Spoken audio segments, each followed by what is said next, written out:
The village of Willow Creek was very old, older than time, some people said, and in this village whispers travelled on the wind, whispers of a legend, scary and strange. It was the legend of the haunted candle. They said the candle rested in the old graveyard, forgotten and alone. A single touch could light its wick, but beware, the spirits of the graveyard would hear the crackle of the flame. They would awaken from their slumber. The adults of Willow Creek dismissed the story. Just a silly story, they said, but the children, they knew better. The children, like young Thomas, listened wide-eyed. Thomas loved a good scare. He longed to see the haunted candle for himself. One breezy afternoon, a group of children dared Thomas to find the candle. "Go on, Tommy," they urged him, their eyes gleaming with mischief. "Bring it back if you dare." Thomas, never one to back down from a challenge, puffed out his chest and accepted. He would find the haunted candle. The sun dipped below the horizon as Thomas crept towards the graveyard. Shadows stretched out like long, grasping fingers. The wind whispered through the trees, sounding like ghostly moans. Thomas felt a shiver run down his spine. He wasn't sure if it was from the cold or the creepy atmosphere. He clutched his jacket tighter and pushed open the creaky iron gates of the graveyard. The air inside felt different, colder, heavier, like a blanket of fear had settled upon the place. Tombstones loomed out of the gathering darkness, their shapes twisting into menacing figures. Thomas's heart pounded in his chest. He could turn back. He could run home and forget all about the dare.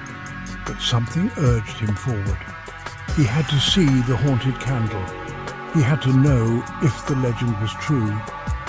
Deeper and deeper into the graveyard, Thomas walked. He stumbled over uneven ground, his eyes darting back and forth. The wind howled through the trees, whipping his hair around his face. Suddenly, he saw it. A faint glow, emanating from behind a moss-covered tombstone. Thomas's breath caught in his throat. He approached cautiously, his hand outstretched. There, resting on top of a small forgotten grave, was a single white candle. The candle looked ancient, its wax yellowed with age, but it was the faint glow that captivated Thomas. It flickered gently, as if inviting him closer. He reached out and gently wrapped his fingers around the cold, smooth wax. Section 4. The Children of the Candlelight. As soon as Thomas's fingers touched the candle, a cold wind whipped around him. The candle sputtered, then burst into life, its flame burning bright against the darkening sky. Thomas gasped, startled by the sudden light. Then he heard it, a soft giggle. Coming from right behind him, he spun around, his heart pounding in his chest. Standing there, bathed in the eerie glow of the candlelight, were children.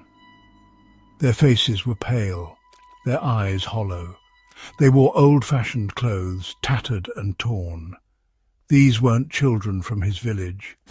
These were the children of the graveyard.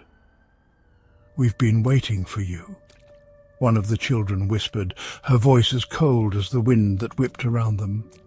"We've been waiting for someone to light the candle." Thomas wanted to scream, he wanted to run, but his feet felt glued to the spot. He was frozen in terror. The children drifted closer, their eyes never leaving his face. Their hands, cold and lifeless, reached out for him.